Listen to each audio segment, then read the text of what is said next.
When talking about defining artists and voices of the 21st century, we can't leave Adele out of the conversation. Since the late 2000s, the London born singer has touched the souls of millions with her beautifully honest and personal music, her lovable and cheeky wit, and a powerful voice that some would say is unmatched as of late. But I'm not touching that argument. Her talent has brought Adele 16 Grammys, more than 120 million in record sales, arena tours worldwide, and most recently a sold out Las Vegas residency called Weekends with Adele. Through all of this success, Adele has suffered from intense anxiety and stage fright.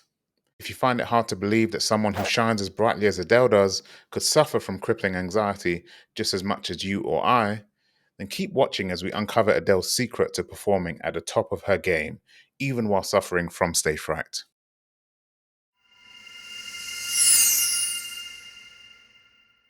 Adele and her secret stage fright problem. During the final concert of a tour in Auckland, Adele told her adoring fans that the only reason I've toured is you, and that she was not sure touring is in my bag. She was talking about her struggles with stage fright and how it almost kept her from performing in front of live audiences.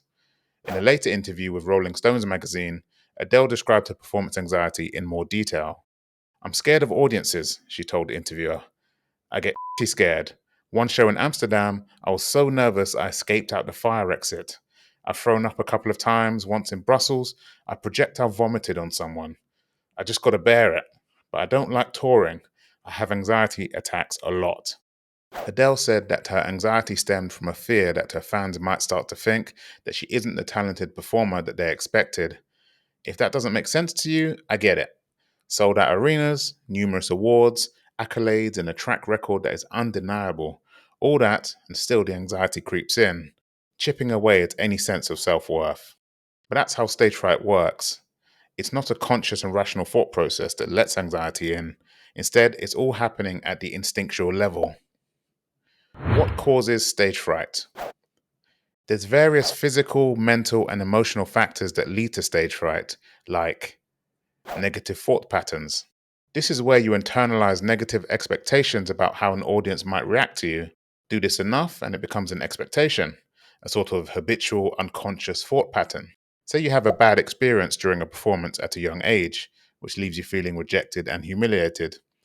Later on in life, this experience may transform into stage fright as an adult, where in order to protect you from similar experiences reoccurring, your body reacts to the idea of a performance in the same way it would a physical threat to your safety. Upbringing factors. For those who had overly critical parents as a child, or those who unfortunately suffered bullying, the feelings of rejection and isolation can burden us into adulthood.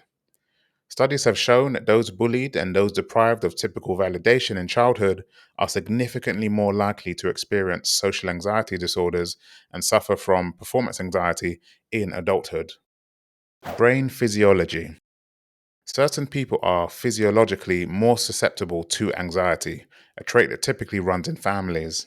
The amygdala is a part of the brain that regulates emotions and stress, and having a hyperactive amygdala can increase your likelihood of experiencing stage fright because you are predisposed to an exaggerated fear response. And this would mean that you are physiologically more prone to performance anxiety. Ultimately, stage fright is experienced uniquely by everyone. While we can't say for certain what the root cause of Adele's stage fright is, we do know that she told Rolling Stones that she, quote, fears the audience would be less than impressed with my performance. Regardless of the cause, regardless of her achievements, for Adele, it all came down to a fear of rejection, a fear of letting her fans down. What were the tactics Adele used to overcome her stage fright? To manage her stage fright, Adele followed the playbook of another very accomplished musician who also happened to struggle with stage fright, Beyonce. The tactic that both singers used was to assign themselves an alter ego. In Adele's case, her alter ego was called Sasha Fierce.